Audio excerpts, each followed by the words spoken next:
Hey, welcome back. This is Dr. Chad Kish, and this is another video in the video lecture series for PEP 406, Curriculum Design and Physical Education. And today's chapter or topic will be Chapter 13, Sports Education. And sports education is different than teaching sports as far as an athletic coach or teaching sports in a regular PE class. This is more on the sports education model that should take at least a quarter half of a semester uh, in effect to do this sports education model correctly. So you'll need to kind of dig deeper into the sports education model. You may use this as a curriculum model as an elective class, or you could take parts of this model and integrate it into a team sports unit. So here's our topics today. First of all, we'll talk about sports education as a model, the SE model. We'll talk about the degrees of sportsmen when we're developing competent sportsmen. We will also talk about objectives of the sports education model. We will talk about features of the model. We will talk about how we can develop and understand various student roles within the model, how this sports education aligns with the NASB standards, and we'll have our application assignment for sports education as well. So think about it a little bit. Answer the following. What did you enjoy most about playing sports? For example, was it being a member of a team? Was it to be able to compete? Was it the challenge? Was it the glory you got from being on the team? Did you just do it, to earn a letter? What did you enjoy most? Was it the feeling you got to compete? Was it that people got to watch you play? Or was it the desire to try to persist on to winning? What lessons did you learn through sport? As a coach, these are the things we always talk about in an interview, what our program stands for. We're going to teach about sportsmanship, character, the value of work ethic, overcoming adversity, working with a group of people, communication, standing up to competition, setting short-term and long-term goals, pride in our community or school. So there's a lot of different lessons you can learn through sport. What are some of the characteristics of authentic sport? Well, authentic sport is more than just sports in a team sports unit.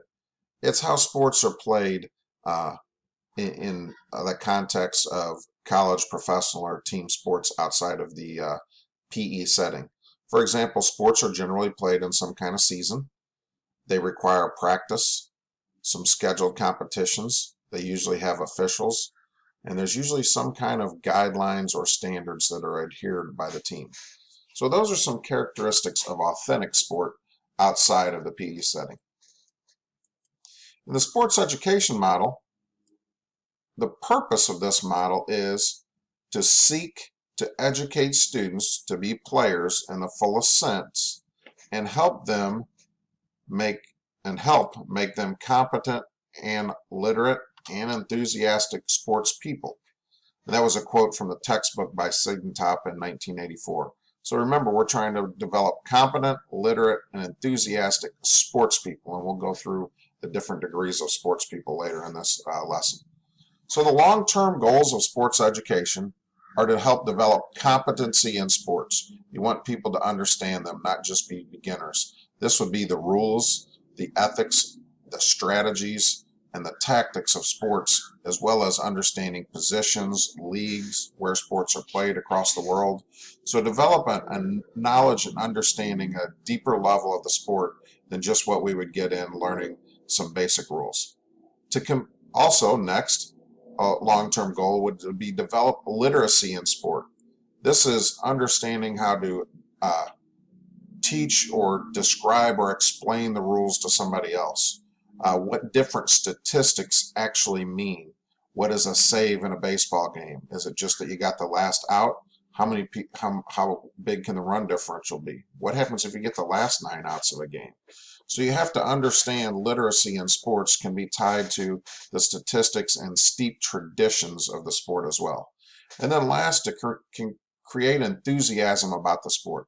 That could just be somebody that wants to play it, that wants to be involved as a coach or an official, that looks at some of the traditions of the sport and likes to carry them on. The Stanley Cup is an excellent tradition at the end of hockey. Think about the Olympics when we start talking about traditions. So what is a competent sports person? That's what we're trying to develop, is a competent sports person. They have the sufficient skills to participate in games and activities satisfactorily.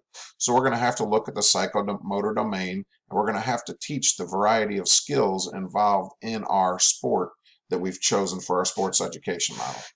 They can recognize, understand, and execute strategies and tactics appropriate to the complexity of the game or activity. So they have to understand how to draw up plays, how to analyze offenses and defenses. This could be taught through a video analysis. You can teach them different things, even helping them draw up plays and walk through plays in the classroom. And you can have a scouting report assignment where they can go and watch other teams play. All right? They are a knowledgeable participant. Remember, the idea of the student that hides out and stays out of the spotlight, we want to avoid this phenomenon. We want a knowledgeable participant, somebody that's actively involved. And they have to be able to serve multiple roles, more than just that of a participant. They would have to be able to coach, to know the rules well enough to officiate, to know the scoring system well enough to keep score statistics, and to be able to analyze the sport if you were a journalist covering the game. So, what is a literate sports person?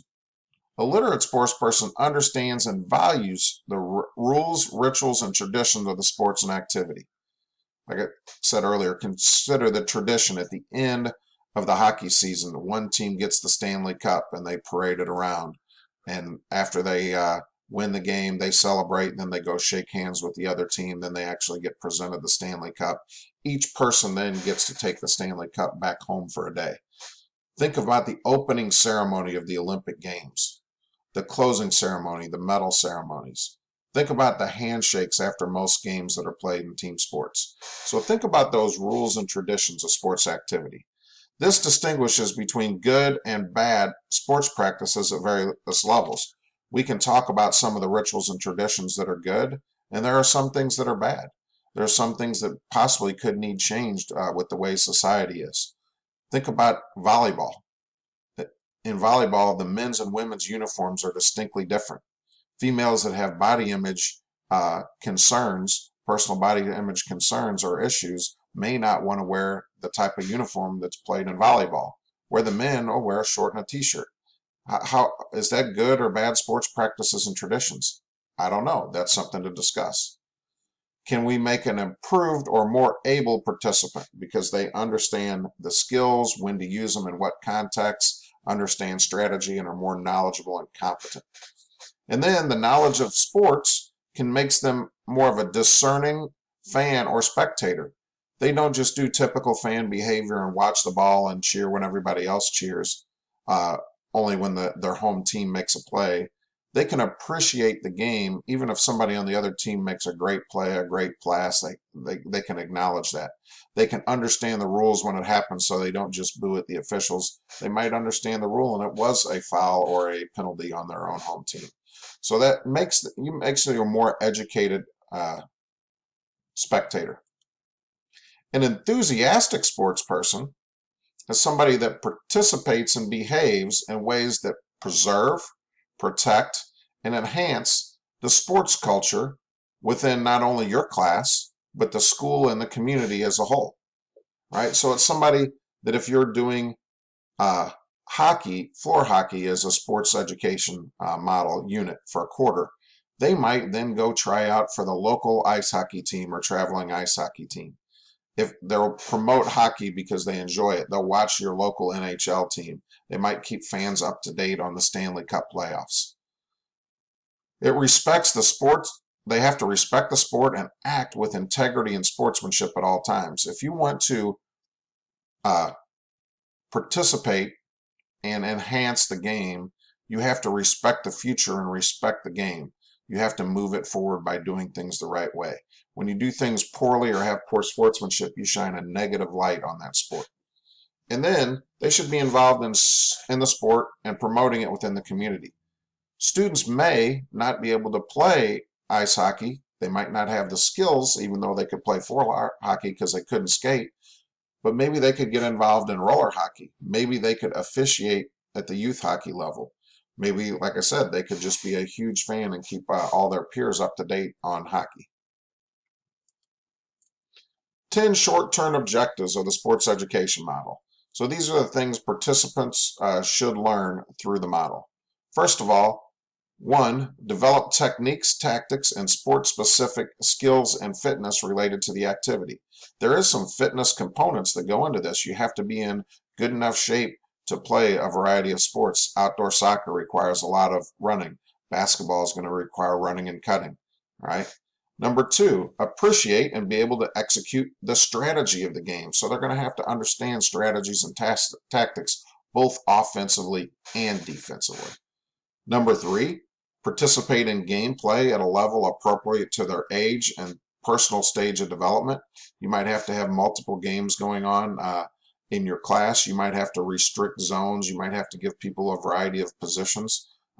But make sure the game and the build-up game or the simulated game is appropriate for your student's stage of development. Number 4, work effectively within a group or a team. They have to communicate and cooperate and work together. That's usually team strategy leads to. Number 5, develop and apply knowledge about the rules, how to officiate, how to scorekeep, so they understand the game from various viewpoints. Number 6, learn how to coach a little bit, how to provide effective and responsible leadership as a captain, as a player coach, or as somebody analyzing the game and coaching from the sidelines. Number 7, develop the capacity to make reasoned decisions about sports issues. Should we make a player trade? Should one person be benched? Should people have to meet some ethical and sportsmanship standards to be able to participate? Number 8, share in the planning and administration of sports experiences. So you do a track and field sports education unit throughout the whole semester. At the end of the semester, the students could run the elementary field day or track and field event that you put on for your school district. You might have these students also work with your summer sports camp if it's a different team sport that you do in the sports education model. So they can share in that planning, administration, and coaching of different kids. Have them help you organize these different events. Number 9, appreciate the rituals that give sport a particular meaning. Like I said earlier, the Olympics are great looking at rituals, how the different countries do different things, the opening ceremony, the running of the torch, how people get medals, all right? So there are a lot of different rituals in different games. Think about the more country clubbish type sports of golf. Their rituals of fan cheering and jeering and trash talking is way different than that of a team sport on in a basketball game or a football game. All right. So there are different rituals and what is expected levels of behavior based on a particular sport. And then you want to help those your students voluntarily become involved in the sport outside the school. Do they want to become an official? Do they want to play after high school or outside on a community-based team? Do they want to be a coach in a little league team? Do they want to work with the Parks and Recreation? Or do they want to continue and persist on to possibly be one of us, a physical educator and coach that molds youth in the future? So here are 6 features of the sports education model. Number 1, you have to go with the seasonal format. You have to start out by teaching people the rules and understanding and then breaking down the individual skills, much like you would in a practice session before you got into gameplay. If you think about a sports season, you'll have your preseason conditioning program, your early season practice, your individual workouts are going to be built somewhere in there if you're a college program. Then you'll start gameplay, and then you'll get into conference play, and then you'll get into your championship level season. So think of that seasonal format when you're developing your sports education program. Have some team affiliations. You might pick local college teams, pro teams that are maybe in your division of that sport. So allow these students to have a team affiliation. You may make trades. You may have it. You may select the teams yourself, and then have the players do a draft and have two different sets of teams. But allow them to have a team affiliation so they can develop cooperation and communication skills throughout your model. Have some kind of formal competition. You might get to your season play and then tournament play, and then the top two teams may play at lunchtime where everybody can come in an assembly or an after school event. You can invite parents in for this. Have some kind of record keeping. Keep some statistics, right? Teach your students to keep stats. Let the players see their own stats. Maybe use the stats as some kind of an award. The leading scorer gets a championship ring pop, right? Have a culminating event, and that can kind of go back to your formal competition where you invite other people in at your championship level or tournament level, or it can be your sports education model students running a culminating event to practice in the planning and organization, such as, like I said, that track and field event or your elementary basketball tournament.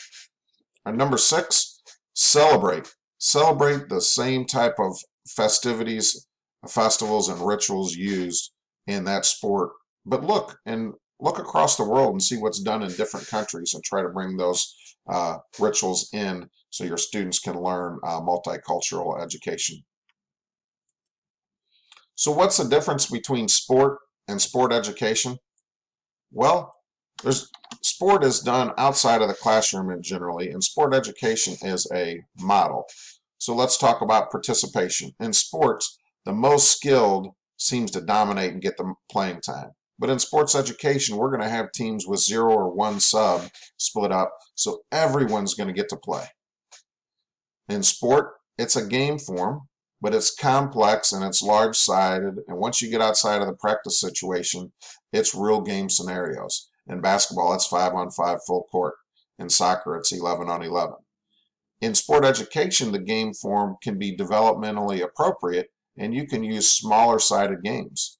If you're in basketball, for instance, you might play a 3-on-3 tournament, right? In soccer, you may play indoor soccer. In football, you may play indoor football rules with flag football. You may change to the teams. You may even bring in the ultimate frisbee aspect. Look at the role of the player. In sport, the role of the player is emphasis on performance. The best players play, and we're going to maybe overlook some things if you're a real good scorer, even if you're selfish to the rest of your team or you don't play defense. But everything is emphasized on the player being the player. In sports education, the role of the player is different.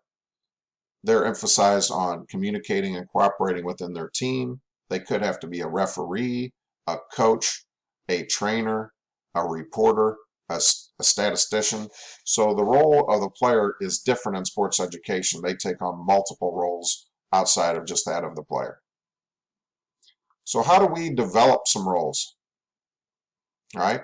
First of all, you can allow students to select some of the roles so they can get things they are really excited about doing, and then you can move them around and have the roles to be teacher selected to make sure everybody gets to take on every role.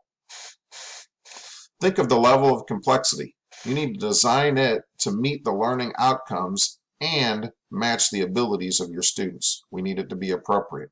If they don't have the writing skills to write an article or the analytical skills to do the statistics in math, does it meet their abilities? If you can bring them up and help meet those learning outcomes and use those as teachable moments and teach them the math and the English to go along with it, that's great. Make sure we do that. That's how you integrate the other courses in your school into your own curriculum. Next, roles and responsibilities need to be adapted at times to promote learning. You may have a statistician just keep 1 or 2 statistics. You may have a coach just focus on the offense. The scope of roles can be extended by students throughout a class work. Hey, if you really like this coaching, I'm going to sign you up at the Parks and Recreation or the local church team to help volunteer coach one of their teams. If you find somebody and you coach this sport, this could be, if it's not somebody that's on your team, this could be an excellent manager that could help you with your team, or somebody that could do some video for you, videotaping your practices and games.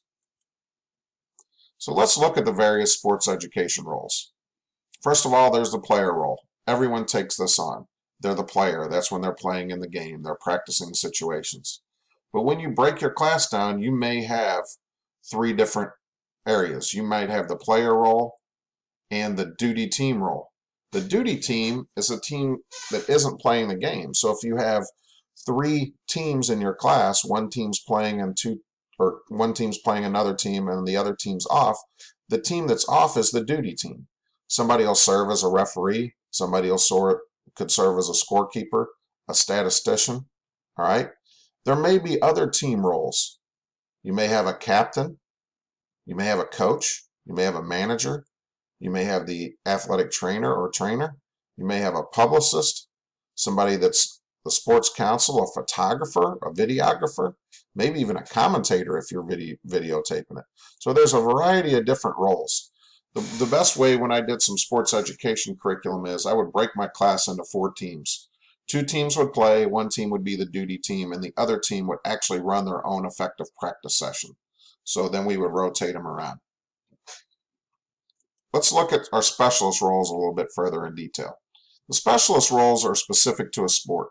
Think of positions. When you play soccer, there's a goalkeeper. In baseball and softball, there's a pitcher and catcher. They're a little bit different than most of the rest of the positions. So think about some of those. But also think about your specialist positions outside of the gameplay, related to publicity, promotion, videoing, writing an article, right? Your other specialist roles could be your game management, whether it's your officials or coaches, right? These are designed to meet student strengths. You might adapt these roles to meet a different student strength and keep them in that role if they're very successful and are emerging as a leader. Here's some examples. In dance, do you have a choreographer and do you have a music coordinator, somebody that's going to play the music, possibly select it? In weight training, do you have somebody that's preparing the weights to make sure the weights are different when people are moving around? Or do you have a spotter, right? You might have both. In swimming, if you have a swim meet, there's a timekeeper and then a lane judge are 2 different people. The timekeeper is going to keep time. The lane judge is going to flip cards every time they come down and touch the wall so people know what lap they're on. And then what about our invasion games, right? That's where we have goalkeepers, defenders, people that are on offense. Think about soccer, how the different positions do different things and have different roles within a team. So next, let's talk about how the NASB standards connect to the sports education model. The strongest link is NASB standard number 2, to apply knowledge of concepts, principles, strategies, and tactics related to movement and performance. Meaning that we're playing sport and we're focusing in on the deeper level of the strategies and tactics. This is the strongest link, NASB number 2. But you can look at 1, 4, and 5, and they all have strong links as well, right? You have to have motor skills to play the sports. On a team sport, you have to have personal and socially responsible behavior. And hopefully, overarching, when you drill down really, really deep for a quarter or a semester into a sport, people are going to see the value of that, and hopefully they'll persist with a variety of different roles. There's also a link, if we teach this correctly, in our preseason and our effective conditioning and health-related fitness, but it's not as glaring than NASB standard number 3. Let's think, how do we assess? How do we assess in the SE model? Game performance, a student's ability to perform in a game-like situation. We might use a skill-based rubric. We might use a gameplay rubric. We may have a checklist. We may even use a video analysis or some statistics. All right? Think about it for a second. What might an authentic assessment look like in the SE model? An authentic assessment, remember, is where we tie things to the real world or real life learning. What students or professionals might do in the field outside of this class. So an authentic assessment might be, we would teach rules, have our students officiate, and then have them try to take and pass the officiating test to become certified. In coaching, if they want to coach, we might have them coach a team, organize a practice, do gameplay coaching, and then develop a playbook. So those are some authentic real-world activities that professionals would do outside of the classroom if they were these other specialist roles outside of the player. Remember, Assessment should be ongoing and systematic by the teacher. All right. The students performing the duties seems to free up the teacher.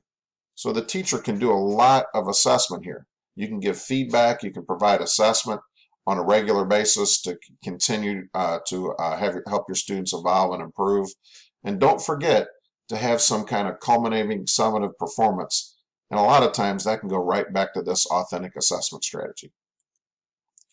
What are the benefits of the SE model? Sports education can focus and align with our current trends. Those popular sports, popular games in our area, and current trends in training and gameplay can all be aligned in the sport ed model. And it provides an inclusive learning environment. Even though everybody will take on the role of the player, that's only part of the game. You're going to have to take on other roles. So people that aren't great players but like the game or like the sport could really be enhanced here because they could coach, they could keep statistics, they could learn how to train. Sometimes people are great coaches that don't even play the game at the college or pro level, and that's going to benefit a lot of these students. The teacher, like I said last time, because of the roles of the duty team, they get freed up. They don't have to referee or keep score, so they have time to really move around and instruct and assess performance, and then use that assessment for some corrective actions and feedback to improve our performances. It provides an opportunity for authentic learning experiences for students because they're learning how to do things besides just play the game. It can apply well to non-traditional activities too. You could have a course that goes deep based on this sports education model, but you could have it on preparing for a triathlon. You could have it on some outdoor education stuff like preparing to go on a hike, right? So you would do all the fitness activities needed to go on a hike. You would have the groups work together in different scenarios, and then you could go on a hike and a camping trip at the end. And teachers and students seem to like this model because in 2 to 3 weeks when we're switching things all the time, although that keeps it fresh, students that really want to learn something don't get to the deep understanding of the specific sport that they've usually started to fall in love with. Here's our summary. The SE model improves skills over a longer period of time. It gives us time to practice, refine skills, and become almost expert performers, or possibly moving along that continuum from competent to expert performers. And it can lead to increased motivation and enjoyment because people are going to be on teams. They kind of know what they're doing. This is an elective type class generally where people choose to be in this. So they want to be involved in this model for a quarter. This model provides more authentic and complete learning experiences for students because we have a longer time. They get to experience a variety of roles. And remember, the long-term goals of this model are to educate students to be players in the fullest sense of the word or phrase, and to help make them competent, literate, and enthusiastic sports people, especially as it applies to the course design or topic for the sports education model. So, how are we going to apply our learning from this lecture and reading our chapter? We're going to do our Chapter 13 assignment to apply our learning and hone our skills in developing curriculum based around the SE model. So we have 5 points to this assignment. 1, list a specific sport, a topic you could teach in the sports education model as a secondary elective class.